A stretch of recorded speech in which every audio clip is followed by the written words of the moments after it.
Listo, pues muy buenos días, tardes, noches, bienvenidas a todas las personas que nos acompañan.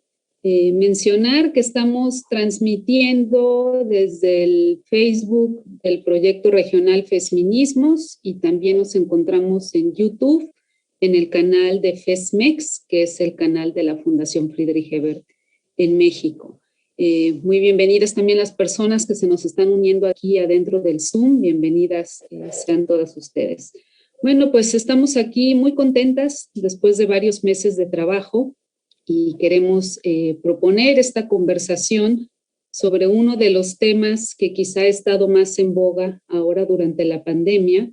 Compartirles que la obra, el trabajo que pues estamos poniendo como pretexto para esta conversación justamente se planeó durante la pandemia y bueno, ahora ya finalmente tenemos este libro que hoy estamos lanzando, un libro que lleva como título Los cuidados del centro de la vida al centro de la política y es justamente sobre esta segunda parte del título, cómo hacer para llevar los cuidados al centro de la política, lo que queremos conversar con nuestras invitadas del día de hoy.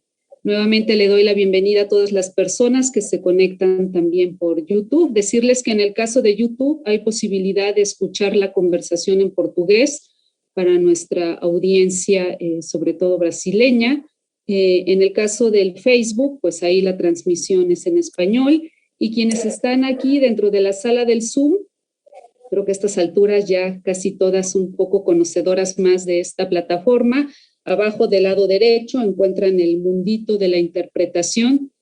Para las personas que están aquí dentro también pueden escuchar la conversación en portugués.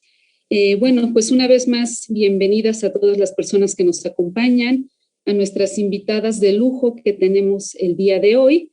Brevemente, me permitiré compartir un poco cómo va a ser la dinámica y darles nuevamente la bienvenida en nombre de la Fundación Friedrich Ebert y de su proyecto regional Fesminismos, que es en el marco de este proyecto donde tenemos un grupo de trabajo sobre el tema de cuidados y procesos de reproducción social. Ailín Torres, quien es no solo integrante de este grupo, sino también editora del libro que hoy, pues, como les decía, con ese pretexto estamos acá reunidas. Lo que vamos a hacer es escuchar unos minutos a Ailín en su calidad de editora, un poco contarnos el contenido de la publicación. Por ahí van a estar compartiendo mis colegas el enlace donde ya se puede descargar de forma gratuita. Ailín ahora comentará cómo está organizado el contenido. Decirles que es una obra muy completa en el sentido de que reúne 12 países de la región. Son más de 30 autoras las que estuvieron pues arrastrando en lápiz. En algunos casos la autoría es de una sola persona, en algunos otros casos hay más de una autoría. Y bueno, sin más, yo me presento, soy Elisa Gómez y trabajo para la Fundación Friedrich Ebert de México y he estado acompañando este trabajo con mucho entusiasmo. Después de escuchar a Ailín, pasaremos a una conversación que, como les dijimos a las invitadas, queremos que sea lo más espontáneo posible. Yo igual les iré pidiendo a cada una su intervención, presentándolas también, pero siéntanse en la confianza de, digo, en una conversación, si fuera presencial no se alza la mano, ¿verdad? Pero la idea es que en el momento que tengan el ánimo de conversar sobre el tema, se puede hacer, no hay un seguimiento rígido, y a nuestras conversadoras lo que les pedimos son pues comentarios en la medida de lo posible cortos, para que efectivamente podamos agilizar la conversación. Entonces, una vez más, bienvenida a toda nuestra audiencia en las redes y las plataformas que nos están siguiendo. Entonces, doy la palabra a Ailín Torres, que como les decía, editora de esta obra e integrante de la Red de Escritores Feministas de la Fundación Friedrich Ebert. Y sin más, adelante Ailín, te escuchamos.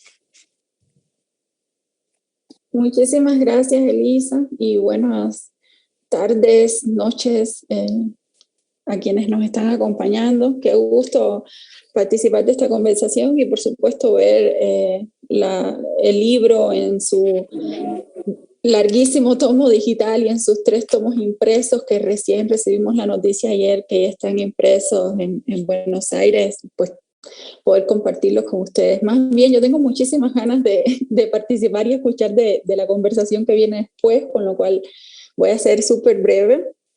Y por supuesto, muchas gracias a las presentadoras, conversadoras y participantes de este rato. A propósito del libro, pero más allá del libro, en realidad, este libro, como decía Elisa, es un proyecto prepandémico. En realidad empezó a gestarse antes de que llegara nuestro momento de la pandemia, pero terminó siendo un proyecto y un libro pandémico en su realización, o sea, en toda la línea, tanto el tiempo en el que se realizó como en este momento en su presentación. Durante el 2020, mientras las autoras hacían los análisis que están en el libro, se produjo, por un lado, como sabemos, un despliegue muy notable del debate político sobre los cuidados, que fue en una buena parte influenciado por organizaciones internacionales, también por medios de comunicación, por colectivas y colectivos feministas y organizaciones feministas en general. Ese debate sabemos que se amplió, que produjo una aún mayor visibilización del tema, que en realidad ya venía teniendo lugar en los últimos años. Recuerdo que en algún momento al principio de la pandemia escribía algo en prensa donde decía que las palabras o la frase cuidar, cuidarse, que nos cuiden, estaban siendo las palabras de orden, ¿no? Durante el 2020. Entonces, por un lado, se produjo una mayor visibilización de la cuestión política, la discusión política sobre los cuidados, mientras que, por otro lado, sabemos que se produjo una hiperexigencia de quienes realizan el trabajo de cuidados, justamente por la hiperdomesticación de la vida, producto de la naturaleza y de las formas de gestión de esta pandemia. Pero a la misma vez es súper importante decir, por la conexión que tiene con el libro, que mientras las familias y las comunidades han permanecido exigidas, haciéndose cargo del sostenimiento de la vida, también durante la pandemia, aunque sabemos que desde antes, los gobiernos visibilizaron el tema, sobre todo durante el 2020, pero a la misma vez se tomaron poquísimas medidas, o se han tomado poquísimas medidas en relación con los cuidados y en clave de políticas públicas. Según el rastreador global que justamente ha organizado la ONU, en América Latina se han identificado cerca de 577 medidas contra el COVID, de las cuales 326 aproximadamente, para un 56% se califican sensibles al género, pero de ellas solo 26 medidas están relacionadas específicamente con el trabajo doméstico y de cuidados no remunerados. Con lo cual esa mayor visibilización del tema no se corresponde en toda la línea con una respuesta fuerte en términos de políticas públicas y más bien informa debilidades institucionales y operativas en la región en este campo. Ese hecho fue principalmente la motivación del proyecto, que hoy es un libro, por los mismos trabajos previos de Valeria, que nos acompaña aquí hoy, de otras autoras. Sabíamos que la prolijidad normativa que existe en América Latina en relación al tema de los cuidados contrasta al mismo tiempo con un déficit de información y de análisis de políticas públicas y servicios y de capacidad de poder evaluar la calidad y la cantidad de las políticas concretas y sobre todo de los servicios de cuidados en términos de políticas públicas. Y por eso, en este trabajo, desde la FES, lo que hicimos fue concentrarnos sobre todo en el campo de las políticas públicas, más allá del el acervo normativo que hay en la región. Y lo que quisimos hacer fue una cosa muy concreta, que fue producir desde los distintos países e intentar también un análisis regional a partir de una suerte de fotografía, una fotografía de qué estaba pasando en la región desde antes de la pandemia, con los últimos datos disponibles que hubiesen en cada caso. De forma muy general, lo que puede verse en el libro es algo que también se ha hablado ya en repetidas ocasiones, que existe o una escasez de datos o bien fragmentación de los mismos, imposibilidad muchas veces de comparar los distintos países porque hay diferencias metodológicas y a la misma vez en el mismo proceso de contabilización y las fechas de esa data, y por otro lado, incumplimientos importantes incluso de los gobiernos que tienen compromisos normativos para la cuantificación del trabajo doméstico y de cuidado, sobre todo el no remunerado. Entonces hay obviamente una debilidad informativa en este sentido por falta de sistematicidad en la contabilización del trabajo de cuidados, sobre todo el no remunerado.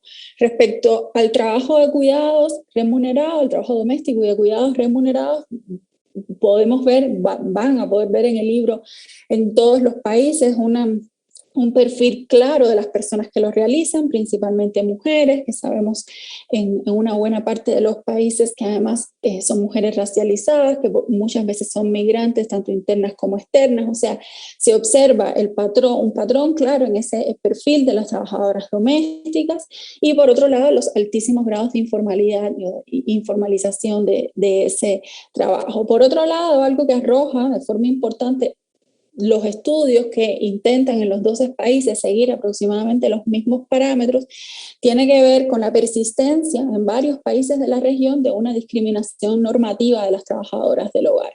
O sea, no es solo que hay una informalidad de facto y una discriminación de facto, sino que en varios países de la región no existe todavía equiparación de derechos para las trabajadoras del hogar, y eso por supuesto tiene consecuencias importantes en el acceso a políticas sociales, derechos laborales en general. Vemos, por otro lado, y creo que esto es un aporte importante del libro, una verificación de la desinformación profunda respecto al funcionamiento de los programas y servicios, una información escasa, incompleta y muchas veces desactualizada sobre los servicios de cuidados, y vemos avances normativos que ya habían sido verificados desde hace tiempo atrás, pero a la misma vez sesgos importantes relacionados, por ejemplo, con las licencias de cuidados a madres y padres, que continúan siendo altamente desiguales en tiempo, o bien la falta de correspondencia, que eso es bastante estable en todos los países de la región, una falta de correspondencia entre horarios de empleo y horarios escolares, entre otros asuntos. Los marcos legales, entonces, de conciliación, trabajo o cuidados, muchas veces no consideran el cuidado de personas, por ejemplo, adultas mayores con discapacidad funcional o bien enfermas crónicas. Este es un asunto importante que se relaciona con otros dos de los cuales da cuenta el libro. Por un lado, algo que ya también sabemos que es una ruta hacia el envejecimiento demográfico en todos los países de la región, que están en diferentes estadios en relación con ese proceso, pero por otra parte, los servicios y políticas de cuidados a las personas adultas mayores son las que más bajas coberturas tienen, o una de las que más bajas coberturas tienen, y además no está presente o está muy escasamente presente en las regulaciones normativas de conciliación trabajo, cuidados, por ejemplo, y en otras normativas al respecto.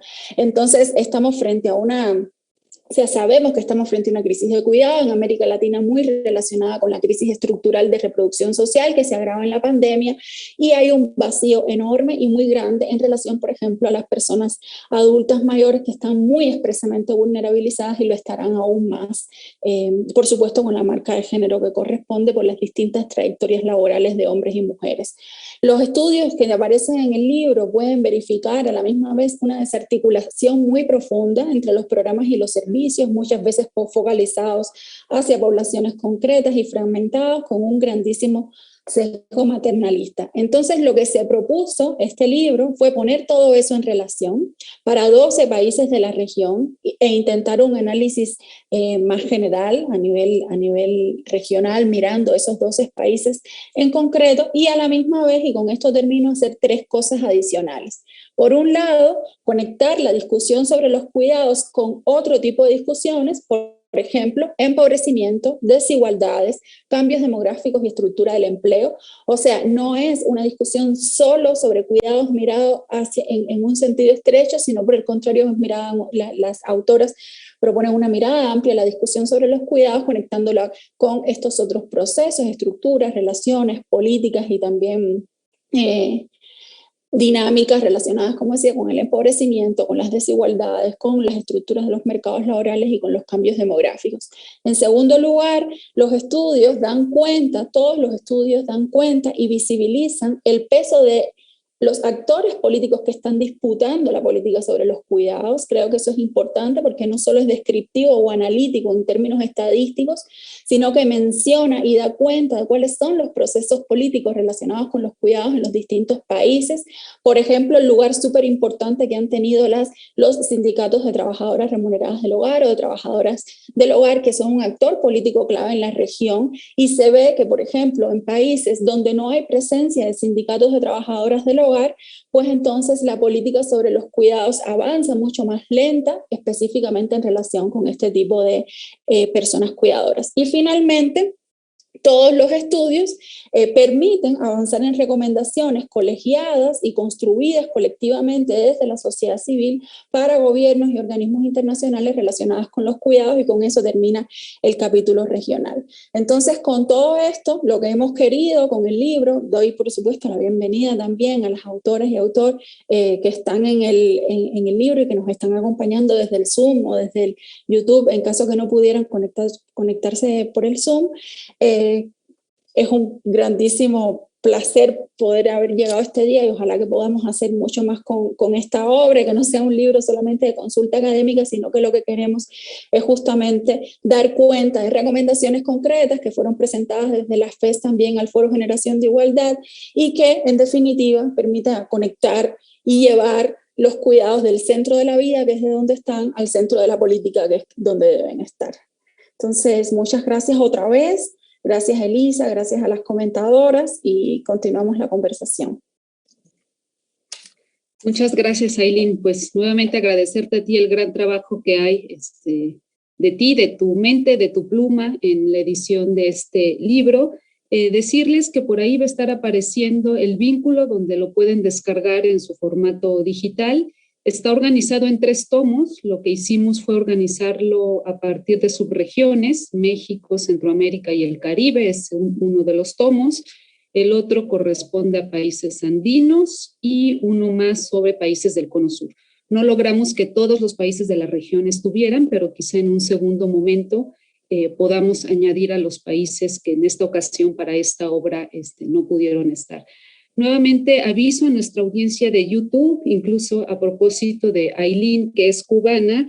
Nos dicen aquí en el YouTube, Aylin, que están contentos de escucharnos desde la Red Cubana de Cuidados, y también para quien desee escucharlo en portugués, en YouTube se puede hacer, y quien está aquí dentro del Zoom y requiere la traducción al portugués también puede habilitar esa posibilidad. Bueno, pues sin más, ahora sí pasamos con nuestras conversadoras. Y recordar, efectivamente, Valeria, quisiera empezar contigo, recordando una publicación en la que participaste, una publicación de la Fundación Friedrich Ebert de 2016, donde ahora Aylin hacía un poco la referencia. Tú en esa publicación con otra autora analizan cómo están las regiones del sur global en materia de cuidados. Y pues a nivel regional del sur global, América Latina, pues no salía tan mal calificada, ¿no? Incluso no sé si las otras regiones, América Latina sigue teniendo ese avance, ¿no?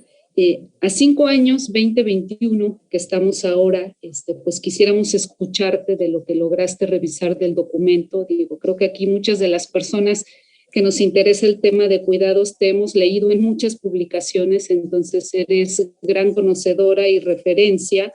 ¿Qué ves ahora? Digo, un poco estamos marcando esos 5 años de esta publicación de la Fundación Ebert, pero en esto, si lograste revisarlo, ¿qué novedades presenta la región? ¿Estamos estancados desde ese 2016? ¿O hay avances en estos que ya mencionó Aylin? O no sé si la pandemia, en esos avances hay retrocesos. Entonces, escucharte en una primera reacción. Decir, Valeria Esquivel es economista feminista, especialista en género y políticas de empleo del Servicio de Empleo, Mercados de Trabajo y Jóvenes de la Organización Internacional del Trabajo. Bienvenida, Valeria. Gracias, Elisa, gracias, Aylin. Un gusto estar acá. Como tengo la suerte de ser la primera, me toca los agradecimientos y las felicitaciones del caso, y decir que es una obra espectacular. leí con mucha atención el primer capítulo que hace el esfuerzo de resumir los diversos, todas las dimensiones que los estudios tienen. Se nota un trabajo detrás de los estudios de haber puesto ese marco, la intencionalidad de encontrar dimensiones que pudieran llevarse adelante, aunque por supuesto los casos tienen sus particularidades.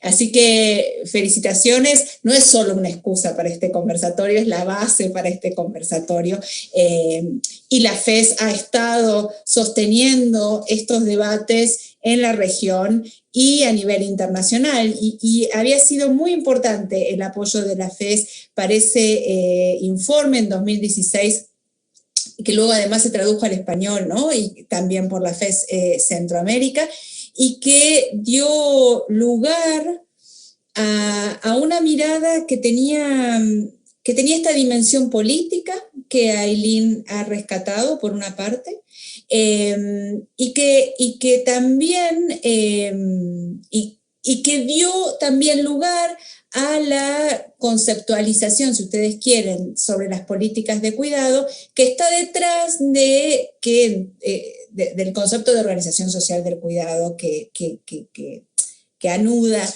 todos los capítulos. Ahora, en respuesta a lo que decía, a la pregunta de Elisa, yo pensaba que había, digamos, había habido un pasaje anterior, implícito en el título del libro, que fue el pasaje de el cuidado como concepto a agenda, o sea, no solo de la academia, sino politizado, ¿no? Como agenda política. Y lo que el libro trata de hacer es pensar cómo pasar de esa agenda política a una etapa de implementación de las políticas, ¿no? Y me parece que ahí es donde estaríamos ahora, con avances y retrocesos. Eso es lo que nos ha sucedido también, porque como también decía Elisa al principio, Aylin, el cuidado no está solo, no se puede mirar solo, ¿no? Y entonces, esta politización del cuidado en las agendas de los movimientos de mujeres, en las agendas del movimiento de los trabajadores, ha permitido luego pasar al lugar donde una se remanga y piensa en llevar adelante estas políticas. Y ahí me parece que la crisis del COVID no es solo un tema discursivo. Necesitábamos políticas de salud y educación para no solo sostener la vida en términos abstractos, sino en la diaria, en la cotidiana, ¿no? A todas y a todos. Por eso aparece con tanta fortaleza, porque de repente algo que se suponía que atravesaba la vida de otros y que es abstracto y que estaba en otra parte, empieza a cruzarnos de manera cotidiana, ¿no? Aquello que se daba por supuesto deja de estar, ¿no? Y entonces ahí yo querría hacer énfasis en que yo creo bastante en que el modo en que miramos, el modo en que narramos, el modo en que conceptualizamos potencia o a veces nos frena en los avances políticos. Y ahí me parece que fue un hallazgo la construcción de la idea de cuidado como una idea más amplia que solo la educación inicial y los cuidados de larga duración, y pensar el cuidado como también abarcando la educación y la salud. Y entonces, cuando desde ese modo de mirar, el tema de la crisis de salud, del sistema de salud, es un tema de cuidado, ¿no? Eso es una cosa que nos sucedió. Y la otra, pensar a las trabajadoras del hogar, a las trabajadoras domésticas como trabajadoras del cuidado. Y eso es muy potente, muy claro en nuestra región, porque aparecen, por una parte, tapando los agujeros que dejan los servicios de cuidado y la ausencia de cuidado, pero los tapan copiando la desigualdad de ingresos. O sea, solo los hogares que pueden comprar estos servicios y emplear trabajadoras domésticas es que logran balancear, tapar pero no el resto de la población. ¿Dónde estamos? Estamos donde algunos países avanzaron en pensar en sistemas de cuidado de maneras distintas, algunos solo pensando en educación infantil o en servicios de cuidado para niños y niñas en edad preescolar, otros avanzando no en términos nacionales, sino en términos de ciudades, como Ciudad de México y Bogotá, otros habiendo planificado o generando leyes, como en el caso de Argentina, y otros Sole va a hablar mejor de Uruguay que yo, pero habiendo avanzado y retrocedido. Entonces, la pintura en la que estamos es muy despareja, propio de nuestra región, pero me parece que no estamos más donde estábamos antes. Hoy, y ahí casi que diría la única cosa que tenía para decirle a Ailín, es que cuando Ailín dice en el libro, en la introducción, que estos pasos que se han tomado no se traducen en democratización de los cuidados, yo diría, bueno, es que sí se traduce, lo que pasa es que es lenta la democratización de los cuidados, pero tenemos que mirar con ojos optimistas los avances, porque estos avances nos han costado mucho y tenemos que defenderlos. Entonces, en ese sentido me parece que, si vos me preguntabas, Elisa, ¿dónde estamos 5 años vista? Estamos habiendo hecho mucho, nos falta mucho por hacer, pero no estamos en el terreno de la abstracción y del pensamiento y conceptualización y movilización solamente. Hemos tenido luchas políticas y hemos tenido políticas siendo implementadas y estamos enfrentando los desafíos de esa implementación, me parece. Espero no haber tomado demasiado tiempo. Muchas gracias. Estuvo perfecto, Valeria. Y sí, gracias por recordarnos que hay que tener paciencia, porque efectivamente los procesos de democratización son lentos, pero creo que algo que permitió la pandemia, pues al menos fue acelerar expectativas, hacer llamados de urgencia, y te escucho y parecería que ya estamos respondiendo a la pregunta si los cuidados ya están en el centro de la política. Quizá no en el centro, pero ya están en la política, efectivamente. Y eso creo que vale la pena no negarlo, reconocerlo, blindarlo y seguir empujando, ¿no? Y creo que esto me lleva ahora con Soledad, que efectivamente la invitamos como representante de ONU Mujeres, pero también con la coincidencia que es uruguaya y que pues no podemos desconocer que el mayor avance en su momento pues fue el sistema integral de cuidados en Uruguay, y ahorita Soledad nos dirá en qué medida en retroceso. Pero bueno, antes de enganchar la pregunta, permítanme presentar un poco a Soledad. Ella también es economista feminista, coordinadora del proyecto interagencial que lidera ONU Mujeres para el fortalecimiento de la respuesta socioeconómica con una perspectiva generacional y de género a partir de la promoción y análisis de políticas basada en evidencias.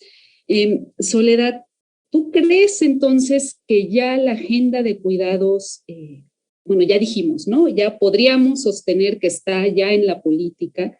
¿En qué medida en el centro? No sé si ONU Mujeres se lo plantea así. Lo que es un hecho es que ONU Mujeres ha sido una instancia aliada que también lleva muchos años trabajando el tema, o sea, también hay que decir que no es un tema nuevo. Entonces, conocer, Soledad, un poco, ¿cuál es la estrategia de ONU Mujeres para empujar la agenda? Y no sé si en esta estrategia ustedes lo piensan en esta lógica que al menos desde la Fundación y quienes forman parte de esta obra, sí queremos verlo en el centro de la política como prioridad, ¿no? Entonces, te escuchamos, Soledad. Bienvenida. Hola, bueno, muchas gracias.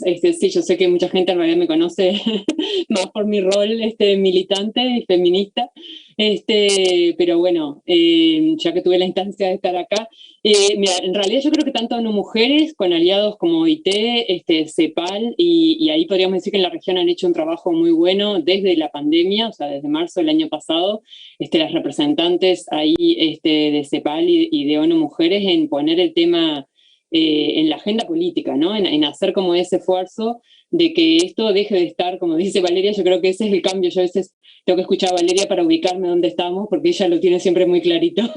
Yo transcurro más la vida sin pensar tanto. Y ella me ubica. Es verdad, ya no discutimos tanto sobre el concepto de cuidados y qué abarca y qué no abarca. Ya estamos mucho más amigables en ese sentido y nos adaptamos a las definiciones que sean necesarias en cada caso, pero sí estamos como mucho más discutiendo desde el ámbito del hacer de la política. O sea, yo diría que desde hace un año que el tema de los cuidados como que explosionó con el tema de la pandemia y empezaron desde distintos lugares, ¿no?, a invitar a hacer webinars, conversatorios, etcétera. Creo que ha tenido un tinte mucho más político, desde las organizaciones activistas, también desde quienes están pensando en las políticas. Entonces, no se puede negar que el tema llegó a estar en el centro de las agendas. Es verdad que en América Latina es muy variada, que como bien decía Aileen, este libro abarca 12 países, pero yo creo que igual cuando lo miraba pensaba, wow, cuánto trabajo hay acá, porque la verdad que tuvieron que meterle mucho laburo y me parece súper rico. También estaría bueno poder seguir avanzando en otros países, pero creo que con este aporte, probablemente aparte sean los aportes de los países que han avanzado más en muchos casos, puedan nutrir la agenda. Yo creo que el objetivo de No Mujeres, y ahí por eso creo que están en alianza con CEPAL y también la OIT, sobre el tema de trabajadoras del hogar o trabajo doméstico remunerado, es eso de que este tema se sostenga en la agenda y que si se va a resolver, se resuelva con una perspectiva de género, ¿no? Porque también sabemos, y eso lo traemos desde la perspectiva de Uruguay, que en el camino, y eso siempre lo pongo sobre la mesa, hay muchos traspiés, y en esos traspiés muchas veces, ¿no?, el tema de que la perspectiva de género quede como a un lado es muy riesgosa. Entonces yo creo que hay que todo el tiempo pregonar, ¿no?, para que, como fue la red, como es hoy la red Pro Cuidados en Uruguay, pero otras redes en otros lugares, otros movimientos que tienen que tener obviamente una mirada feminista, más allá de que a veces para empezar a dialogar no sea necesario estar reafirmando todo el tiempo que somos feministas, porque o estamos acá las feministas, no tienes por qué catalogarte de tal para estar defendiendo los derechos de los cuidados y de las cuidadoras, pero sí tener el objetivo común, que es la igualdad.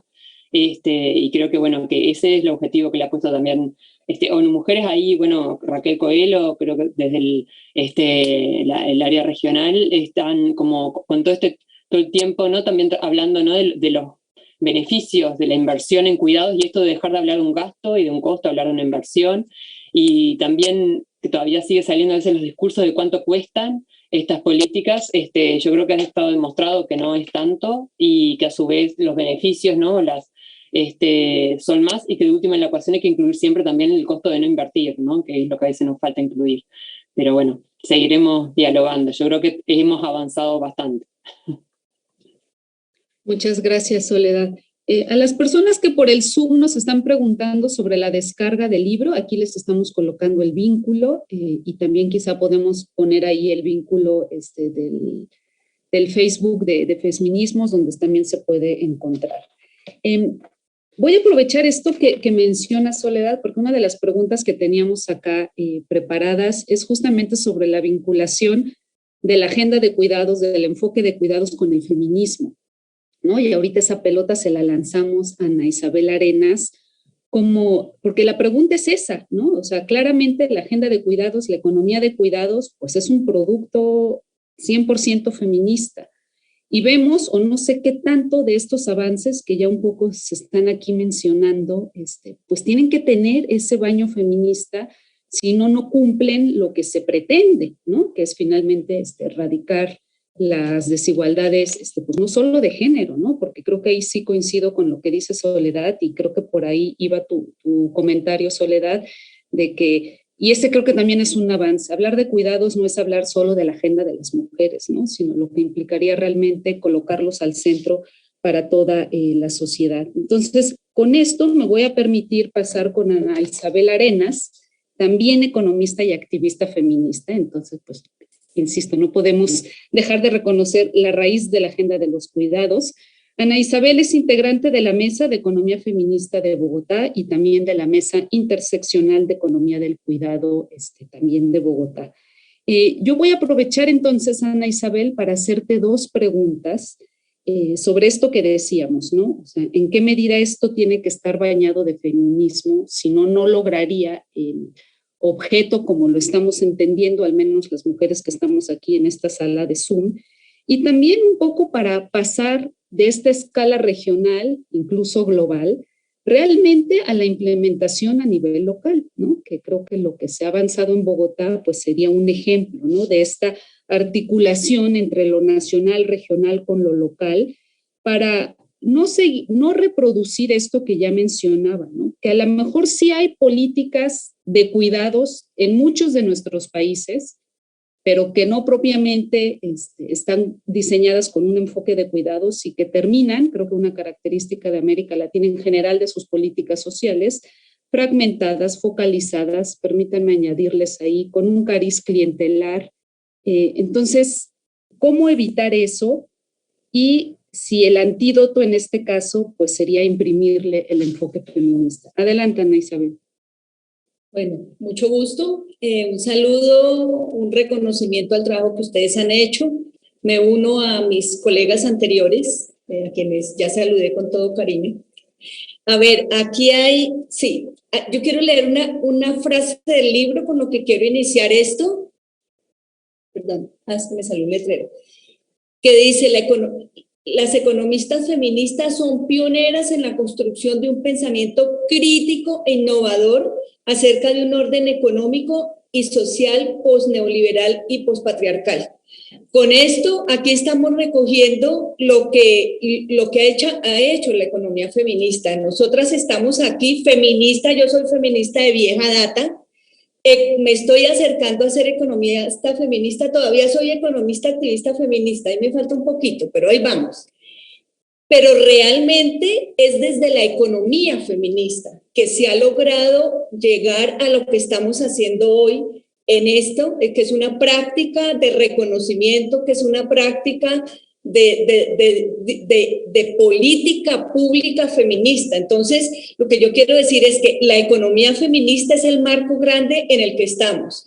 Y el trabajo sobre lo que es en sí la economía del cuidado ha sido posible gracias a ese aporte que empezaron a dar a finales del siglo pasado, en general mujeres europeas, anglos, etcétera, y que en este siglo en América Latina ha sido fundamental, y en la primera parte hubo un grupo pequeño a quienes conocí en 2010 en Argentina, y que nos ayudó mucho en Colombia a empezar a manejar este tema, y son estas mujeres, un grupo pequeño de mujeres que empezaron a trabajar el cuidado en América Latina desde el feminismo, desde nuestro feminismo, ¿sí?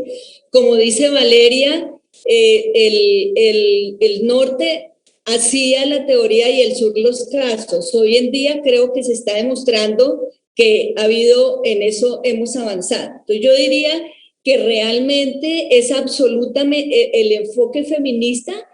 Ahí hay un debate grande ahora, y yo no voy a sentar realidad, voy a decir lo que pienso, pero podemos tener diferencias. ¿Qué está pasando ahora con la economía del cuidado que realmente nos preocupa a algunas? Nos alegra, que es un tema que ya sale, ustedes ya lo plantearon, etcétera, pero es un tema que el peligro de cooptación es inmenso. Es muy fácil que se vuelva el tema light, el tema de reconocimiento, pero sin fondos, sin transformación. Entonces, como decían ustedes, es solo quedarse en el análisis de género, las brechas, etcétera. Está bien, lo necesitamos, pero tenemos que ir a la transformación, a los cambios de la visión sexual del trabajo, de la visión social del trabajo, en el trabajo mismo, en el tiempo, el uso del tiempo. Y resulta que si nos queda, eso está pasando en ciertos espacios mucho, en grupos en la política pública, en algunos grupos académicos. Necesitamos la academia, necesitamos los observatorios, pero necesitamos que tengan realmente un enfoque de reivindicación de las mujeres, de un movimiento que es social y político, porque eso es el feminismo, que es lo que permite transformación y que nos muestra que no solamente se trata de derechos de mujeres en general, se trata de derechos de mujeres con relación a los hombres, entre mujeres, porque tenemos diferencias económicas, toda la interseccionalidad que ustedes decían.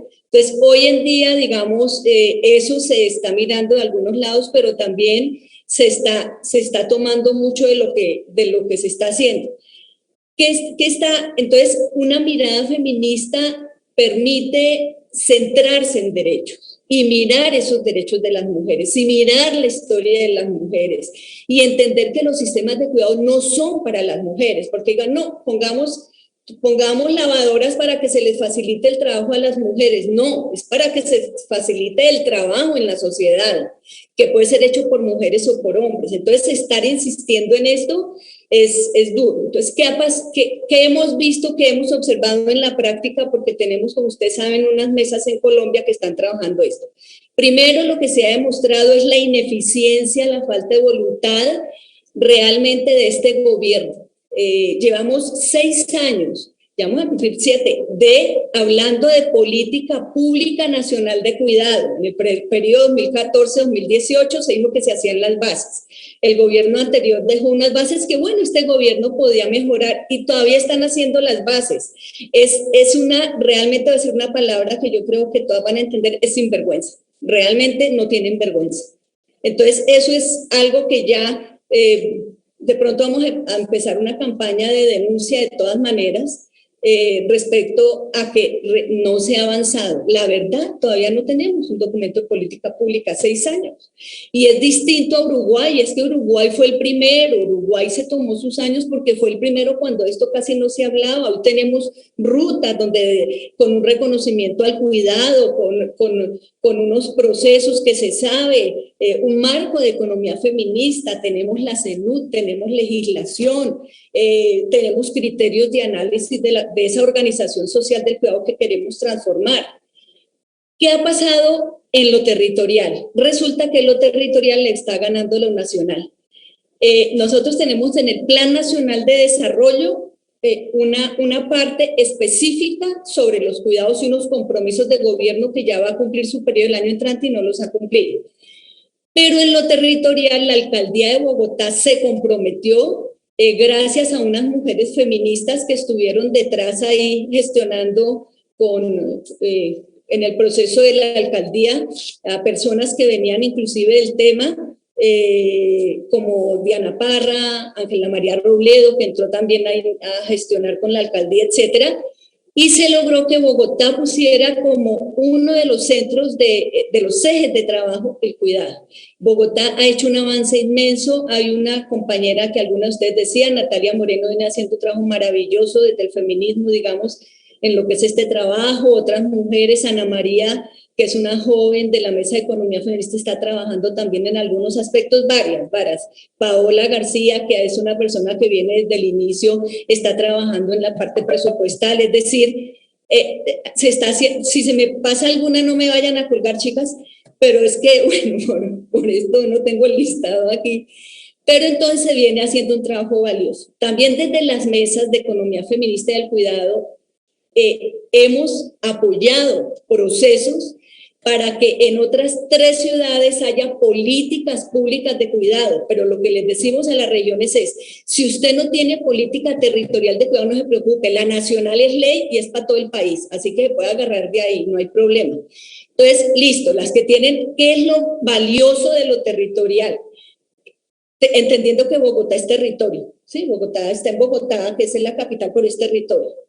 Que los territorios van a su ritmo y se van adaptando a sus condiciones, ¿sí? Entonces, se nota en algunos, por ejemplo, hay unos que son fuertemente comunitarios, que han empezado desde un trabajo comunitario fuertísimo de tomar, de adaptar, de adecuar, de mirar cómo se hace, y hacen reuniones, etcétera, cómo se hace eso. Hay otras, por ejemplo, estamos empezando en un área que es absolutamente población afro, son población negra, entonces, y están ampliando y llevan sus propias necesidades en las poblaciones más pobres, que es lo primero, servicios públicos, porque todavía lavan en el río, cocinan con leña, es decir, esto nos ha mostrado una variable grande, es decir, el que haya nacional y territorios posibilita más este trabajo.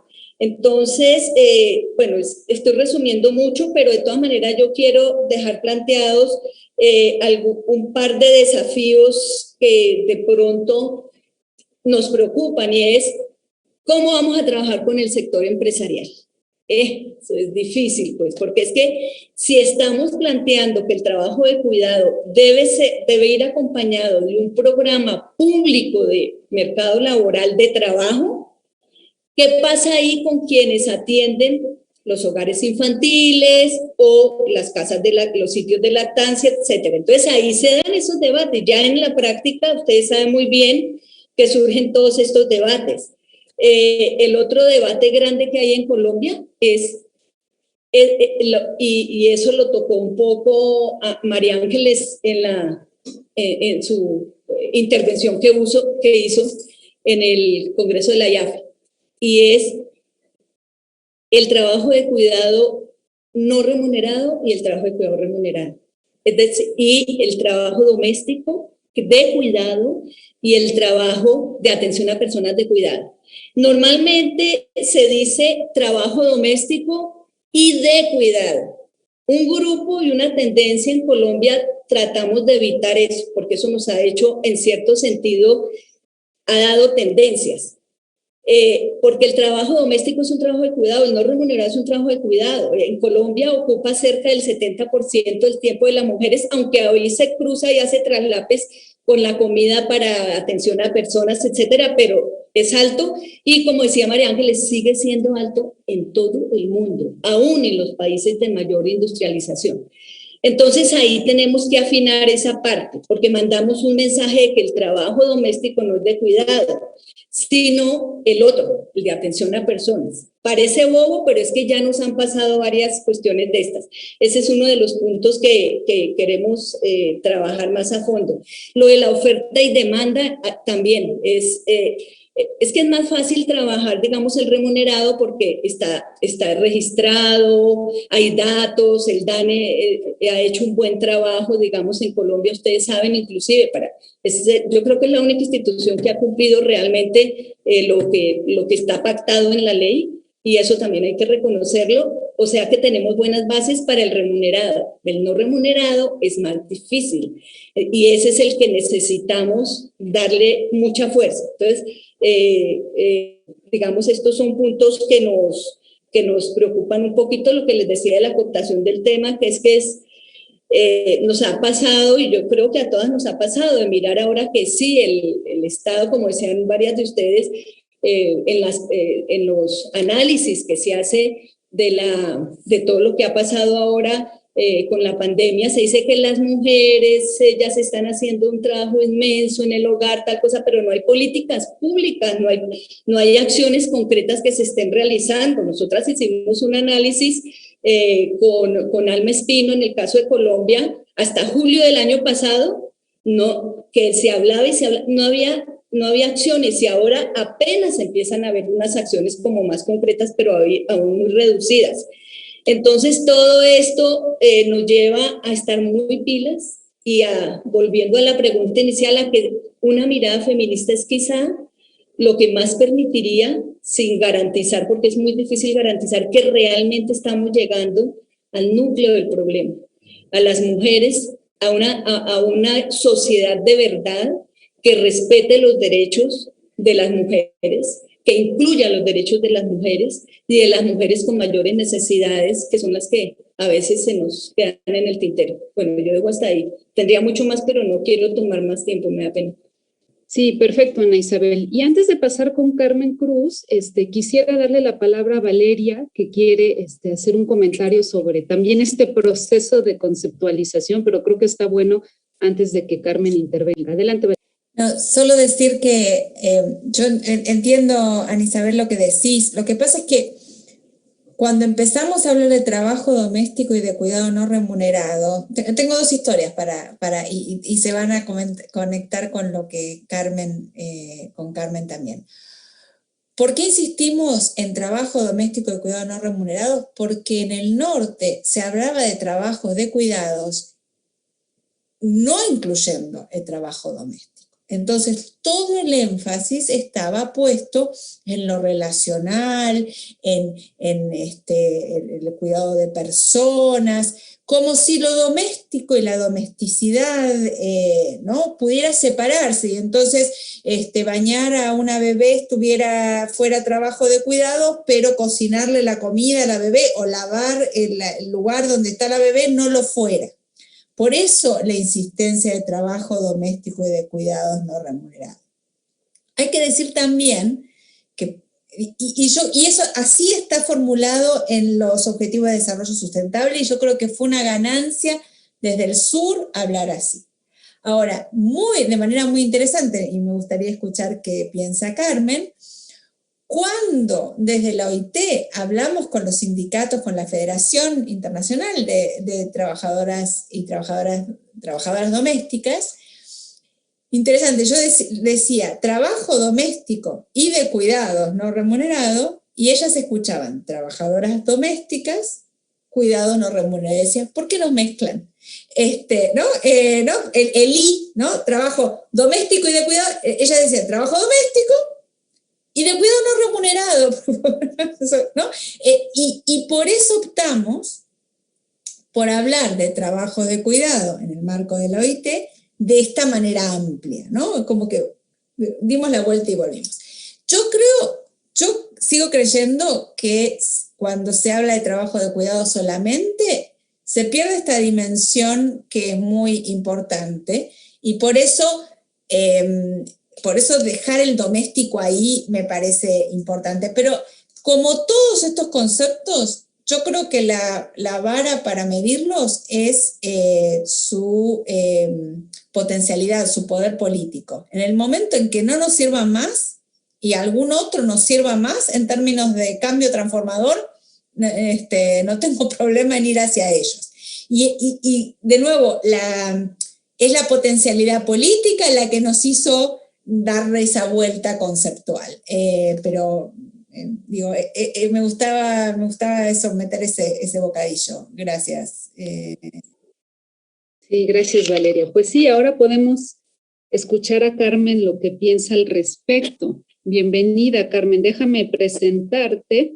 Carmen Cruz es representante de las trabajadoras del hogar en Costa Rica, y a propósito de este patrón que nos comentaba Aileen, pues Carmen es migrante nicaragüense, entonces también habla desde esa identidad, y la invitamos en su calidad de secretaria general de la Confederación Latinoamericana y del Caribe de Trabajadoras del Hogar. Carmen ha estado participando en la adopción del convenio 189, su recomendación 201, también el convenio 190 y su recomendación 206. Bueno, ahora ya escuchaste a Ana Isabel y Valeria, Carmen. Acá nada más permíteme compartir algunas de las preguntas que también nosotras con mucha curiosidad queríamos escuchar de tu parte. Efectivamente, si el trabajo doméstico o el trabajo remunerado del hogar, ustedes lo conciben como trabajo de cuidados, o si lo miran en el campo amplio de los cuidados, y sabiendo que en el libro, en cada uno de los capítulos, hay una sección dedicada a identificar los actores y las voces que han empujado la agenda de cuidados.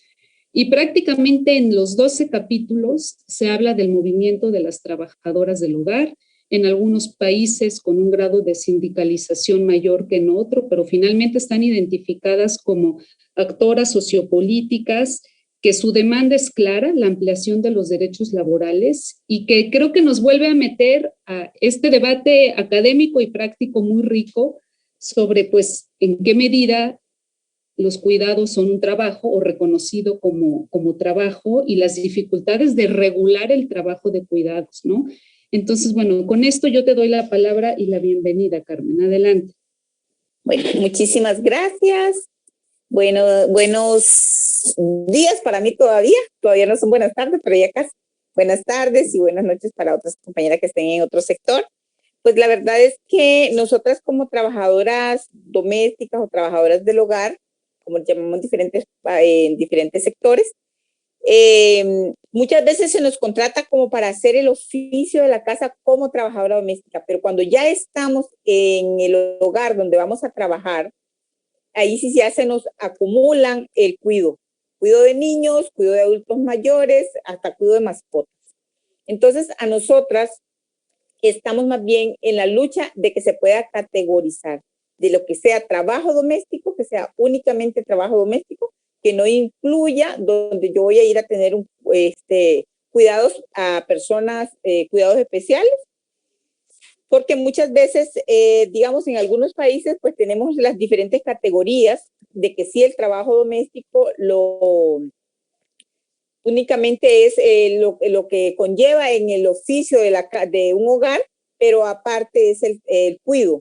Pero sin embargo, tenemos muchas compañeras en la región, directamente desde Costa Rica y en toda la región, tenemos compañeras de que aunque existan leyes, pues eso para nosotros no es una realidad. La verdad es que nosotras vivimos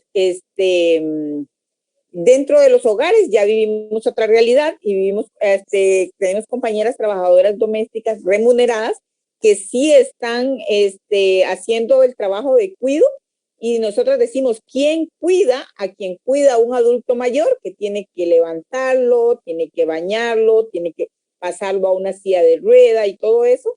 Entonces, eso viene recayendo en nosotras las trabajadoras domésticas. Y como le decía, como migrante, igual nosotras, cuando nosotras migramos, alguien tiene que quedar cuidando de nuestros padres o de nuestros hijos de donde nosotras migramos.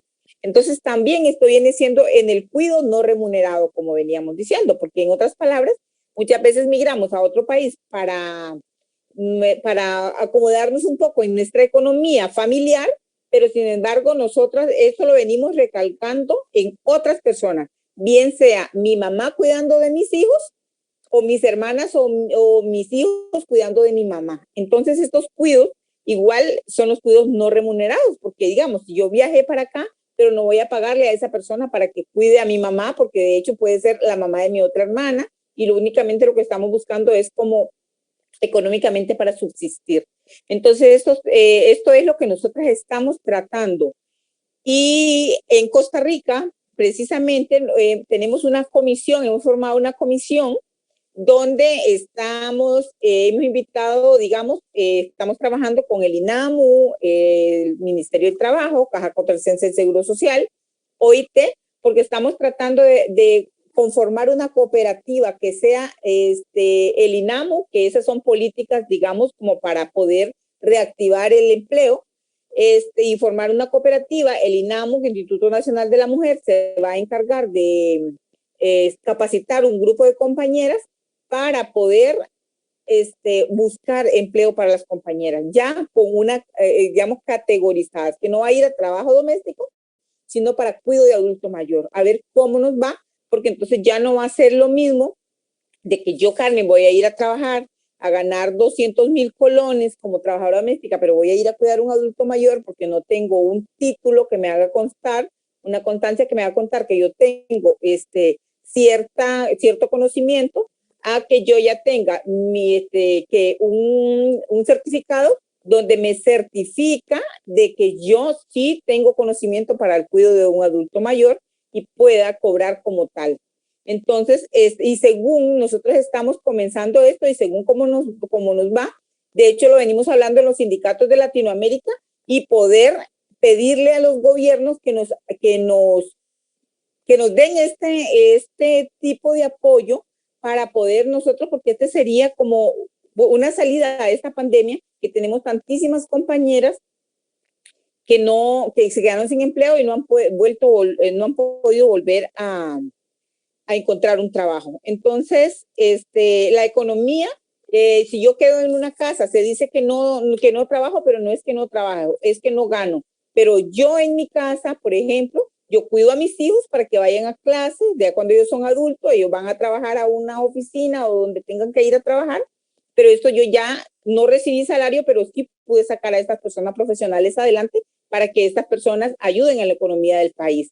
Entonces, de hecho, acá en Costa Rica se está trabajando, todavía estamos bastante largo, pero estamos trabajando para que estas amas de casa, estas trabajadoras que nunca trabajaron, que nunca cotizaron, tengan una pensión para el día de mañana, porque muchas veces llegamos adultas mayores y o se fue el esposo o se fueron los hijos, todos quedaron, entonces quedamos nosotras las mujeres definitivamente al intemperie, sin una pensión, sin de dónde vivir, y somos las que creamos, las que procreamos este poco de hombres y mujeres para que fueran a servirle y a aumentar la economía del país. Entonces, más o menos sería, digamos, como mi participación. Si hay alguna pregunta, pues con mucho gusto. Sí, gracias, muchas gracias, Carmen. Antes de una, digamos, como última ronda por el tiempo que tenemos previsto, quisiera darle la palabra a Ailín para hacer algún comentario de lo que ha escuchado de las cuatro. Sí, Elisa, yo en realidad quisiera quedarme conversando mucho más tiempo. Ojalá que podamos seguir esta conversación en el futuro y de todas las formas políticas posibles.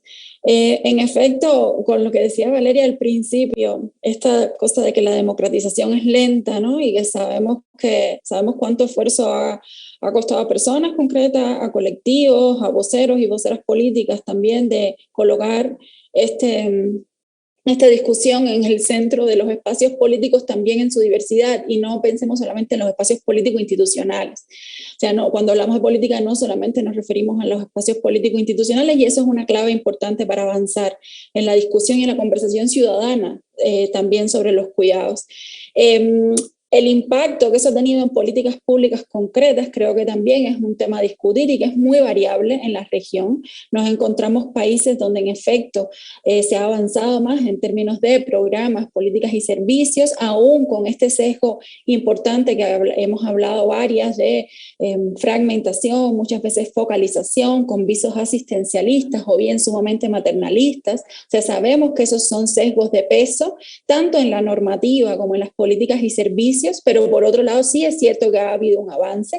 Ahora, creo que la pandemia, además de la discusión que produjo sobre los cuidados, y sobre eso yo creo que igual tenemos que dimensionarlo, porque tengo la impresión de que si bien en el 2020 hubo una explosión muy clara y evidente de discusión política sobre los cuidados, en el 2021 me parece que eso ha decaído relativamente, o sea que se escucha menos ya sobre esta discusión en términos de cuáles son los programas concretos que desde los gobiernos se están impulsando para hacer frente a la crisis, porque además no podemos tener memoria corta. Sabemos que las crisis lo que tienden a producir es más desigualación, y que las crisis implican muchas veces retrocesos, no solo en términos de mercados laborales, sino también en las políticas de igualdad y equidad de género, que muchas veces se desfinancian bajo el lema de es necesario salvar la economía. Y este asunto de programas de gobierno que ya hacia el 2021 piensan en clave de salvar la economía, lo dicen obviamente abiertamente, se están refiriendo a una cosa específica. Cuando hablan de economía se refieren a la economía monetaria, no se refieren a la economía en un sentido amplio como se defiende también desde la economía feminista, y creo que es un desafío que esa explosión de discusión sobre los cuidados imprescindible que produjo la pandemia, pues se mantenga en el tiempo y no se agote para lograr incidencia política. Creo que eso es clave. Y a la misma vez, como mismo sucedió eso, no podemos desconocer que solo, según al menos el rastreador global de medidas de gobierno, solo el 4.5 de las medidas tomadas por los gobiernos se referían al trabajo doméstico y de cuidados no remunerados. O sea, no es menor que un tema tan clave tenga una presencia bastante inferior respecto a otro tipo de discusiones dentro del rastreador, aunque obviamente eso es un dato grueso, porque muchas veces vemos medidas que no se califican como tales, pero que inciden en el tema de los cuidados, tanto remunerados como no remunerados. Las que se califican como empoderamiento económico igual se pueden cruzar. O sea, es una distinción relativamente arbitraria, y eso no es una información precisa y fina que debemos dar por cierta en toda su amplitud, pero sí es un dato grueso que nos permite también dimensionar en qué áreas hemos avanzado y en qué áreas no. Y por otro lado también está el registro, porque sobre todo en América Latina tenemos el registro que en situaciones de crisis en general y en esta en particular se produce una sobreexigencia de las redes comunitarias. Hemos visto un despliegue grandísimo de redes comunitarias en América Latina para asegurar tanto alimentación como redes de salud y otras que han tenido sobre sus espaldas, y principalmente de las mujeres, pues la responsabilidad del sostenimiento de la vida frente a una desresponsabilización relativa que siempre hay que calibrar en función de los territorios y gobiernos concretos respecto al sostenimiento de la vida en general y a los cuidados que ellas tienen, ¿no? Entonces creo que el actor comunitario es clave, que es clave mapearlo, es clave reconocerlo y es clave también asegurar los derechos de esas personas que llevan, tejen y traman las redes comunitarias que en definitiva aseguran y sostienen la vida en los territorios concretos más allá de estas discusiones más generales, ¿no?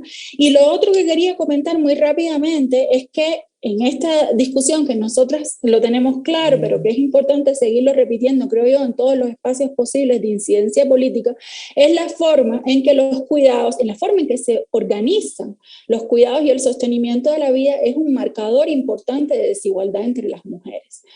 Esto no podemos perderlo de vista porque cuando hablamos de las mujeres en general, nos perdemos que las mujeres latinoamericanas, como se ha repetido en repetidas ocasiones, nunca antes hemos sido tan desiguales entre nosotras. Y un marcador de desigualdad importante está relacionado justamente con la forma en que se organizan social, política y económicamente los cuidados, la forma en que se penaliza también a ciertas mujeres más que a otras por ser cuidadoras en determinados momentos del ciclo de la vida. Y finalmente, el despliegue de servicios públicos yo creo que es necesario, pero no suficiente. También tenemos registros en cuando hay normativas inclusivas. Por ejemplo, cuando pensamos en el derecho al tiempo de cuidados de maternidad y paternidad en países como Cuba o como Chile, es importante la igualación de los tiempos o la posibilidad de obtener grandes licencias parentales, pero que por otro lado no se usan porque no se altera la división sexual del trabajo en los hogares, y este es un dato viejísimo, es un dato muy viejo que se ha discutido largamente y que vemos que si bien es importante la normativa, no es suficiente porque muchas veces no se usa en la práctica y eso no interviene en esta organización social de los cuidados. Entonces, el libro defiende la necesidad de mirar al cuidado como un trabajo, o sea, como un trabajo es súper importante. Eso implica derechos concretos, derechos que alteran el orden de las cosas en los mercados laborales, derechos que penalizan o no a determinados grupos o personas, y a la misma vez, obviamente, como un derecho en sí mismo, y es larguísima la discusión latinoamericana también al respecto. Entonces, la forma en que afrontemos esos debates me parece que es fundamental y que esta discusión muestra las muy distintas dimensiones que están en juego y también un poco la escala de la vida, ¿no? O sea, si bien necesitamos tener memoria larga y pensar a largo plazo, a la misma vez están las vidas concretas de las mujeres puestas en juego, que es importante también atender y considerar y que no admiten demasiada dilación o no mucha más dilación. Entonces, cómo calibrar esta escala de la vida humana y a la misma vez la escala histórica y política de más largo aliento es uno de los desafíos importantes que creo que tenemos que tener en esta conversación. Gracias, Ailín. Creo que nos das pie para justo esta ronda de cierre, que estamos como a 15 minutos de cerrar, entonces nos da tiempo perfecto para 3 minutos para cada una de nuestras conversadoras. Quiero empezar con Soledad en esta última ronda a propósito de este énfasis que hacía Ailín con este enfoque de corresponsabilidad, por lo que también Ana Isabel decía en su intervención, ¿no? O sea, cómo incluir al sector privado en estos arreglos, en estas propuestas. Ahora, desde el gobierno mexicano con ONU Mujeres y el Foro Generación Igualdad se ha lanzado, Soledad, esta Alianza Global por los Cuidados, en donde sí hay un esquema de gobernanza y está el sector privado ahí, ¿no? Entonces, ¿alguna mención que puedas hacer sobre eso para el cierre? Y ahorita seguimos con el resto. Adelante, Soledad. Hola, bueno, yo creo que ahí el sector privado obviamente que es un actor clave. Podríamos decir que en algunos sistemas de cuidado a veces se lo deja relegado. Más en Uruguay yo fui bastante insistente siempre que el sector privado y el Ministerio de Trabajo en su rol dentro del sistema de cuidado tenía que tener un rol mucho más de transformación de las normas de trabajo, vendríamos a decir, o las normas en el mundo laboral, y no solo pensar, ¿no?, su rol dentro del sistema como el que vela por los derechos de las trabajadoras del cuidado, que fue el rol que tuvo primordialmente. Y creo que hay cosas, bueno, de la experiencia uruguaya, por ejemplo, todo el tema de negociación colectiva. Yo participé activamente en la ronda anterior, veníamos a decir, que fue donde hubo un avance importante, porque ahí estos pasos que dice Valeria que se pueden dar, ¿no? Dado el sistema de cuidados, hubo un comité consultivo de cuidados que estaba integrado por la academia, la sociedad civil, trabajadores y sector empresarial. Eso habilitó, ¿no?, que algunos, como por ejemplo la Gran Central Sindical de Uruguay, que es única y que tenía que tener este foco, pero no lo tenía, ¿no? Estaba muy centrado solo en la comisión de género, creó una comisión de cuidados y ellos, ¿no?, para esa negociación colectiva llevaron una plataforma donde reivindicaban el tema de los cuidados con muchas ¿no?, ampliaciones de licencias por enfermedad para el cuidado, también vinculando cómo implementar leyes, ¿no?, que ya existen en Uruguay, como el subsidio medio horario para recién nacido, que en algunos sectores es medio difícil de implementar, y que bueno, que hay que cambiar la cabeza, ¿no?, de cómo se piensa, cómo se organiza el trabajo, ¿no?, desde las empresas. Entonces yo creo que por ahí hay derrames que se pueden ir generando, ¿no?, a veces capaz que no pensados desde el inicio, pero que pueden llegar a buen puerto, que es esto que la negociación colectiva estuvo el tema presente. Yo en particular hice un análisis para ONU Mujeres sobre esa negociación colectiva y fue importante, ¿no?, y significativo el incremento de medidas que se tomaron en estos sectores. Y ahora, justo recientemente, la semana pasada, terminé 2 talleres que también nos pidieron ONU Mujeres acá para los negociadores del Estado, para ver cómo hacían para introducir, porque el Ministerio de Trabajo en Uruguay quiere, ¿no?, en la próxima ronda que inicia ahora en julio, introducir de los temas de género, priorizaron los temas vinculados a violencia y los temas vinculados a esto, ¿no?, a corresponsabilidad en los cuidados. Y ahí, bueno, de vuelta, ¿no?, hubo una capacitación, ahí hay como mucho de lo que tiene que decir la política pública, ¿no?, no solo esperar a que sean las partes, pero el sector empresarial se muestra afín. A su vez estuve ayer también en un conversatorio que organizaba el Senado de Chile y también las cámaras empresariales que estaban ahí representadas también mostraban mucha afinidad con este tema de los cuidados y la corresponsabilidad. Yo creo que por eso, por más que ahora capaz que no hay tanto webinar, que es verdad lo que dice Aileen, pero sí hay cosas que impregnaron y que están en los piensos. Por ejemplo, en esto que se está discutiendo en Chile, de la nueva constituyente, este tema, ¿no?, estaba entrando como, bueno, hay que hablar mucho más, hay que dialogar más, ¿no? Y acá creo que la OIT tiene mucho también para ayudar, ¿no?, desde las grandes órbitas, ¿no?, a cómo dialogar e introducir estos temas del diálogo social, a poner mucho más el tema sobre la mesa. Y creo que la experiencia acá para trasladar desde ONU Mujeres es que con el programa Ganar Ganar, que yo, bueno, las conocía desde afuera, pero ahora que estoy más adentro las conozco más en su accionar y ellas siempre han estado, bueno, de últimas fueron ellas las que me comentaron este trabajo sobre medidas de negociación colectiva con corresponsabilidad en los cuidados y efectivamente en las empresas desde marzo del año pasado, a nivel de la región, en los distintos países que estuvieron participando de este programa, se promovió esto, ¿no?, de cómo poner una mirada también para hacer participar a los varones, que los empresarios no solo vean a las mujeres como las que iban a estar penalizadas por los cuidados durante la pandemia, sino que también había que todo el tiempo motivar a que el hombre, ¿no?, que tiene hijos, también, ¿no?, tenga de los mismos derechos y que tenga la posibilidad también de adecuar y de hacerse cargo. O sea, instarlos a que se hagan cargo de los cuidados en el hogar y que no dejen ese tema, ¿no?, a sus mujeres, de no decir a las madres de esos niños, si no son su pareja en todo caso, pero yo creo que siempre el cuidado de los niños a veces salta más, ¿no? Es más difícil identificar el otro, el cuidado de la población dependiente y cuando es alta dependencia, porque ahí realmente hay como un corte, ¿no?, en las propias mujeres que se hacen cargo de esos cuidados que hay que agarrarlas antes, tendríamos que decir, porque es como demasiado absorbente, tiene costos muy importantes para la sociedad, pero ellas no lo visualizan hasta después de haberlo vivido, diría yo. Entonces creo que ahí sí también, y me pareció genial también lo que planteaba Carmen Cruz, de que hay que trabajar más aliados, ¿no? Acá en Uruguay se generó como ese quiebre entre, como decía Valeria hoy, entre trabajo doméstico, que tenía su legislación, y por otro lado el trabajo de cuidado, porque el sistema de cuidados no las incluía. Y de último, cuando llegamos al momento de la tarea, ¿no?, el trabajo de asistentes personales, ya decían, pero eso nosotros también lo hacemos, o sea, entonces es como que hay que dialogar mucho más, diría yo, ¿no? Eso me parece que hay que promover más ese diálogo entre las partes y animarse a hablar con el sector empresarial, ¿no? No dejarlo afuera de estos diálogos, al contrario, invitarlo a participar. Muchas gracias, Soledad. Ahora sí pasamos, Valeria, contigo, que quieres hacer un apunte sobre el tema de la crisis.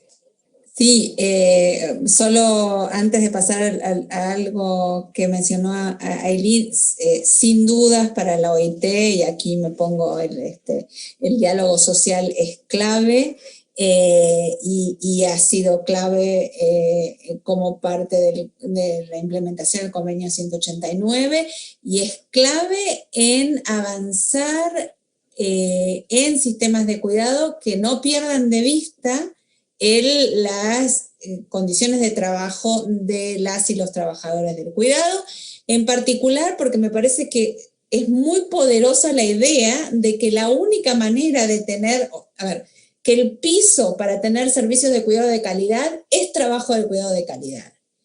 Sin trabajadoras y trabajadores del cuidado de calidad, en buenas condiciones de trabajo decente, no hay modo de brindar cuidados de calidad, y eso la pandemia en el sector salud lo demostró casi sin pero, ¿no? O sea, ya eso es algo que no necesitamos discutir más porque se vio constantemente en el tema de los servicios de salud.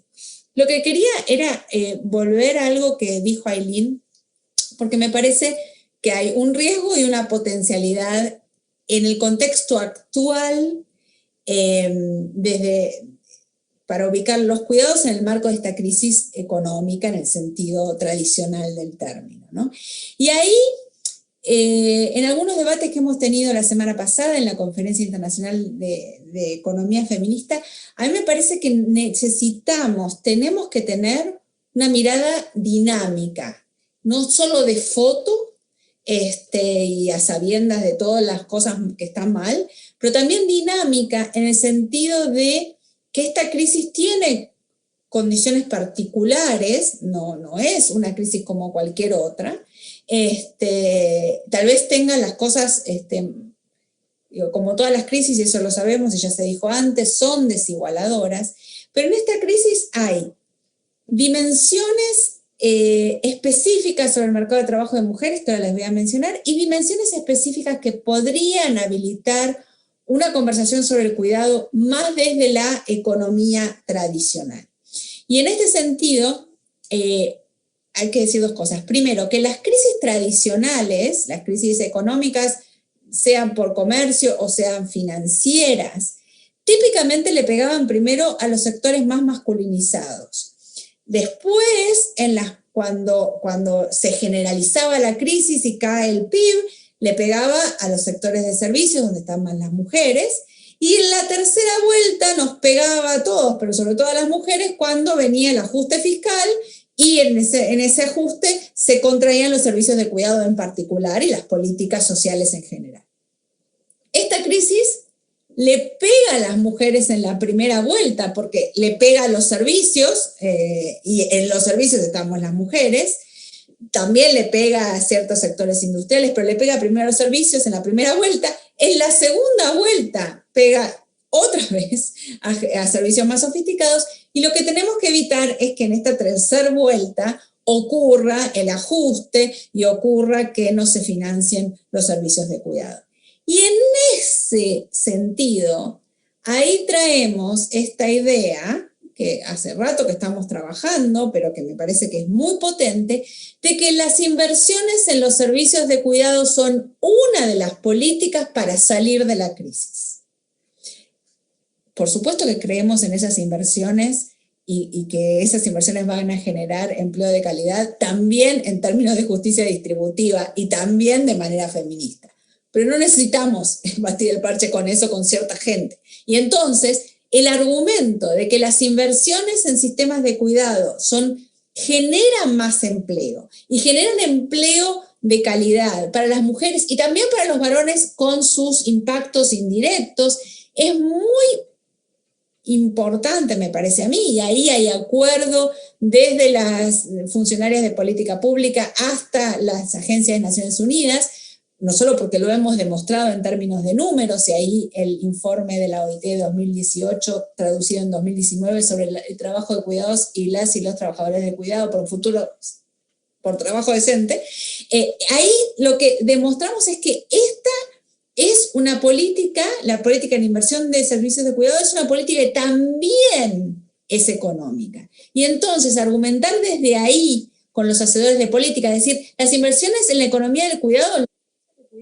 es una de las formas de salir de la crisis y salir mejor, porque no vamos a tener la crisis de educación y de salud que solíamos tener en el pasado, es un argumento que me parece que vale para, entre comillas, salvar la economía, para tomar lo que Aileen, el modo en que Aileen lo dijo. Y en ese sentido, yo me permitiría el pragmatismo, ¿no? Alcanza con saber para mí que la política es feminista, luego la hacemos avanzar diciéndolo o sin decirlo, ¿no? Pero a mí me parece que pensar que hoy estamos en un lugar donde tenemos posibilidad también de traccionar el modo en que salgamos de la crisis. Y ese modo que salgamos de la crisis tiene que ser con empleo decente y tiene que ser con inversiones en servicios de cuidado. Bueno, ahí me quedo ahí. Gracias. Muchas gracias, Valeria. Ahora, Carmen, quisiera, en esta última intervención tuya, espero que Carmen me esté escuchando, porque esto que mencionaba Valeria de que tomemos el concepto que nos sirve para transformar, creo que eso está bueno, y escuchando cómo Carmen narraba, ¿no? De repente esta necesidad que sienten de separar lo que es trabajo doméstico del trabajo de cuidados, recordaba también, ¿no? Pues, pronunciamiento de Joan Tronto, ¿no? Donde dice, los cuidados están en todas partes, ¿no? Entonces, lo difícil y la necesidad de delimitarlo para, pues, hacer políticas públicas concretas y exigir derechos. En ese sentido, me gustaría, Carmen, en esta última intervención tuya, un poco que nos cuentes cómo dialogan, ¿no? Todos estos derechos laborales que ustedes exigen como trabajadoras del hogar con el derecho al cuidado. Creo que en esta conversación hemos hablado más del trabajo de cuidados que del derecho al cuidado, que también es otro de los debates con gran potencia, ¿no? Entonces, escuchar un último comentario tuyo al respecto, Carmen. Sí, era lo mismo que nosotras decíamos, que nosotras, por ejemplo, en Costa Rica, que tenemos esta comisión que de pronto, digamos, se queda como un poco dormida, y cuando tenemos como algún reclamo, por decirlo así, pues nosotros tocamos al INAMU, porque el INAMU es, digamos, parte de gobierno, que es el que apoya a Astradomes, y viene y vuelve a citar a este grupo o a todos los representantes de esta comisión para poder volver a trabajar. Por ejemplo, nosotras ahorita que le decíamos que nosotros estábamos exigiendo políticas para ayudar a nuestras compañeras a tener un empleo. Entonces, nosotros decíamos, tenemos que ver cómo vamos a poder apoyar a estas compañeras. Entonces fue cuando salió la idea de poder conformar una cooperativa para el cuidado de los adultos mayores. Pero entonces nosotras decimos, pero en esta cooperativa, ¿quién va a responder por mis derechos laborales? Yo no puedo ir a formar una cooperativa si sé que yo voy a ser responsable de mi salario y de mi empleo, digamos. Entonces nosotras no podemos hacerlo. Si no viene acá la Caja Costarricense del Seguro Social, el Ministerio del Trabajo, OIT y todos los responsables de mis derechos a que me digan a decir qué es lo que vamos a hacer. Porque nosotros, yo no voy a llamar a mis compañeras después de 33 años de vivir luchando por nuestros derechos a decirles, no, ahora vamos a formar una cooperativa y simplemente pague usted su seguro, y entonces no, eso nosotras no podemos. Entonces, hasta que vimos que tampoco podemos renunciar a nuestros derechos, entonces nosotros decimos, si yo cuido, ¿quién cuida de mí? Porque yo voy a ir a cuidar, entonces yo tengo que exigir mis derechos también como cuidadora, porque tenemos muchas compañeras que, digamos, que tienen 4 o 5 años cuidando a una persona con Alzheimer, y como estas personas pierden la noción del tiempo, del día y de la noche, pues estas personas igual van teniendo problemas mentales y todo eso. Entonces, o las que tienen que alzar a un enfermo, tienen siempre problemas de columna, de espalda, de brazos. Entonces, es cuando nosotras estamos exigiendo de que si yo voy a cuidar, que también haya una política que también va a cuidar de mí. No solamente es que yo estoy cuidando, pero cuando llega el momento en que yo ya no puedo cuidar, yo tampoco voy a tener una pensión como para poder pagarle a otro para que me cuide. Entonces, esa es, de ahí viene en que nosotras necesitamos certificar nuestro nuestro de trabajo doméstico, y así de igual como yo certifico mi trabajo, así como categóricamente también poder decir, pues yo tengo derecho a un salario tanto, porque yo también me he ido certificando conforme a lo que yo trabajo y lo que yo hago. Entonces, y según como nosotras lo veamos y lo logramos acá, entonces comenzamos por toda Latinoamérica a ir viendo dónde tenemos como un poco más apoyo de los gobiernos, porque sabemos que no en todos los países nos apoyan, digamos, en algunos vamos, tocamos y chocamos con pared, pero nosotras eso no, para nosotras un no es un sigan luchando, no, para nosotras uno no nos quedamos ahí. Entonces, por eso mismo es que estamos nosotros, tomamos siempre las buenas prácticas de otros países y entre nosotras nos traemos, y eso es lo que nosotras traemos ya como con un ejemplo al país donde nosotras vamos a proponer tal derecho. Por ejemplo, así fue cuando nosotras exigimos el seguro por horas en Costa Rica, porque ahora, aunque trabajen solo 2 horas o 3 horas en un día a la semana, ya tienen derecho a su pensión, a su invalidez, vejez y muerte y maternidad. Pero esto trajimos un ejemplo de Argentina, porque en Argentina era donde ya estaba esta ley, y de ahí para acá lo trajimos nosotros. Entonces, eso es lo que nosotras hacemos, traer las buenas prácticas de otros países a coalición a donde nosotras vamos a exigir nuestros derechos. Entonces, eso es lo que nosotras estamos tratando, de que sea una ley, de que si yo cuido, que también yo tenga un respaldo de como decimos, cuida a quien te cuida. Porque si yo estoy bien cuidada, pues voy a dar una mejor fuerza para trabajar, pero si yo estoy mal y cada día voy peor, entonces va a llegar el momento en que yo voy a quedar peor que la persona que estoy cuidando. Muchísimas gracias, Carmen. Y pasamos finalmente contigo, Ana Isabel, para un cierre y quizá aquí un apunte sobre la necesidad de las alianzas, ¿no? Creo que también podríamos terminar un poco con ese apunte, que lo habíamos pensado concretamente con los movimientos feministas, los movimientos de trabajadoras del hogar, pero en realidad el panorama es mucho más amplio, ¿no? Entonces, una opinión tuya al respecto, por favor, Ana Isabel.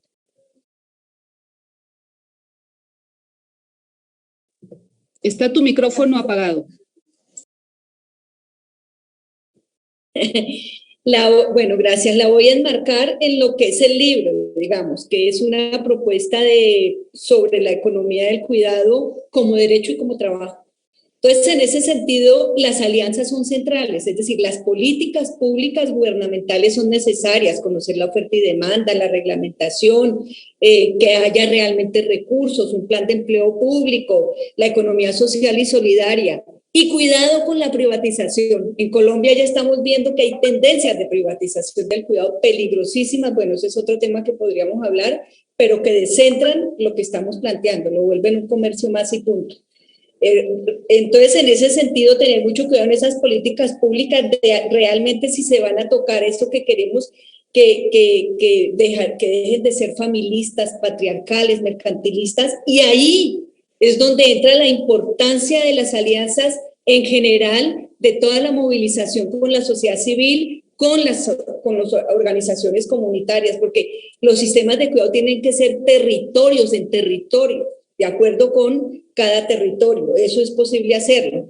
Entonces, en ese sentido, son fundamentales las alianzas, digamos, con organizaciones feministas, otras organizaciones sociales. Los sindicatos ahí nos falta bastante y tenemos que trabajarlo más. Valeria, ahí necesitamos algunos apoyos en esto. Con universidades, con centros académicos, con centros de estudio. Entonces, las alianzas, por ejemplo, cada vez estamos trabajando más fuerte en la Mesa de Bogotá con los sindicatos de mujeres trabajadoras del hogar remuneradas. Entonces, y ahí en esas alianzas hay algo que trabajar y en lo que también hemos tenido mucha debilidad, y es propender por un cambio cultural. Así como estamos haciendo unos primeros pinitos, bueno, Bogotá es la más avanzada con sus manzanas del cuidado, pero lo que estamos haciendo en Colombia en los territorios, debíamos tener ya a nivel nacional y en territorios por lo menos unas campañas sobre el cambio cultural, la transformación cultural que está que esa es todo el tiempo hay que hacerla, porque uno mismo a veces se marea y vuelve y como le toca devolverse. Entonces, en ese sentido digo que todas las alianzas son muy importantes y yo quiero hacer una referencia a algo que parecería que no es de esto, pero es en Colombia estamos en un estallido social. Está quietico, pero no ha parado. Estamos desde el 25 de abril y la semana siguiente que comenzó el paro tradicional de los sindicatos, todo esto, y paralelo se fue haciendo las y los jóvenes directamente estar en sitios con prohibición de salir a la calle, con todo lo que quisieran. Ellos se tomaron ciudades. Yo estoy en este momento en Cali, que Cali ha sido la que le llaman la ciudad, digamos, donde el estallido ha sido más fuerte, se me fue el nombre ahorita, la ciudad de la resistencia. Y es donde la fuerza pública también ha sido mucho más fuerte, ha actuado inclusive, ya tenemos comunicaciones de derechos humanos internacionales sobre lo que ha significado. Pero hay una cosa muy importante porque hay 3 líneas, ellos terminaron organizándose 3 líneas. La primera, que es la que defiende a quienes están en las manifestaciones, que son sanas, que son manifestaciones que normalmente se hacen, etcétera, no como los quieren mostrar en muchos noticieros. Esas manifestaciones. Entonces hay una primera línea que es la que está protegiéndolos si ven que les van a tirar balas o les tiran antimotines, todo eso, son los que protegen en eso y ellos van todos, ellos se tapan, pero ellos no comienzan ninguna actitud de violencia. Esa es la primera. La segunda son manifestantes que están planteando que no solo son lo que dicen ninis, porque yo creo que eso casi no existe en América Latina, que ni estudian ni trabajan, tienen que hacer a veces algo, pero en general son personas que no han podido estudiar, personas que están estudiando, son jóvenes de todos los sectores, inclusive más de ciertos sectores, de menores recursos, pero hay de todo, de universidades, etcétera. Y hay una tercera línea, que es la línea del cuidado de las madres en general o mujeres de los barrios que se han organizado las mujeres y hacen ollas comunitarias, etcétera, para mantenerles servicio de comida. Les tienen vestuario por si necesitan quedarse hasta tarde, cambiarse, etcétera. Eso ha sido, en eso yo me preguntaba, hasta ahí sale la necesidad de cuidar, ¿sí? Y no es eso necesita recursos, ellas tienen que buscar recursos para todo eso, para hacer la comida, para lo que necesitan, digamos, de insumos. Entonces, es con eso que quiero decir que esto es como un continuo, la verdad, ¿sí? Hay una cuestión que es la economía del cuidado, muy centradita en ciertos aspectos, pero cuando vamos a ver, sale en los diferentes espacios. Estas madres están alargando su tiempo de cuidado porque están allí, pero además, pues, por supuesto que se ha alargado más en Cali porque como ha habido bloqueos, no ha habido en los supermercados comida y las mujeres, como sea, tienen que terminar cocinando en las casas. La comida se puso una época muy cara, ya se está regularizando, pero en todo sale que ellas son las que terminan conteniendo y apoyando todos estos procesos. Entonces, solo quiero cerrar diciendo que nosotras estamos buscando cómo hacer sistemas de cuidado que sean balanceados, paritarios, feministas. Y el último punto que es tan difícil, la sostenibilidad. Ahí estamos en eso, mirando qué va a pasar, cómo va a pasar y cómo se logra que realmente no sea algo de momento. Y como mensaje final, cuidemos Uruguay. Soledad sabe que yo digo que Uruguay es un patrimonio del feminismo latinoamericano y está en riesgo. Y eso tenemos que ver las latinoamericanas, aquí que estamos, un combo grande, cómo podemos apoyar a Uruguay en las denuncias y en lo que hay que hacer para cuidar esa primera experiencia que se ha hecho con tanta rigurosidad y con tanto cuidado. Muchas gracias, Ana Isabel. Nos pasamos 8 minutitos, pero creo que 8 minutos muy valiosos y creo que lo que queda claro es que esta conversación sigue abierta, que queremos mantener activa y también creo que debe ser una conversación permanente. No me voy a atrever a hacer una conclusión, más bien agradecerle a nuestras 29 autoras, que muchas están acá conectadas, a nuestro único autor varón que también participó. No voy a nombrar los 30 nombres, ahí los han estado difundiendo, les invitamos a consultar la obra y a estar atentos en las redes de la Fundación, donde pues seguiremos, como decía Valeria al inicio, pues ayudando a sostener el debate de los cuidados, tanto en el mundo académico como en el mundo sindical, como en el mundo político, que es el título que lleva el libro. Pues sin más, les agradezco a todas nuestras conversadoras, a nuestra editora, su tiempo, su compromiso, su ánimo, y esperemos vernos en algún otro espacio para seguir conversando. Y gracias a todas las personas que nos siguieron por acá, por el Facebook y YouTube, donde va a estar cargado el video para que lo escuchen quienes no pudieron. Muchas gracias y buen día. Muchas gracias a todas. A todas. Muchas gracias. Aileen, Elisa. Gracias. Gracias. Chao, chao.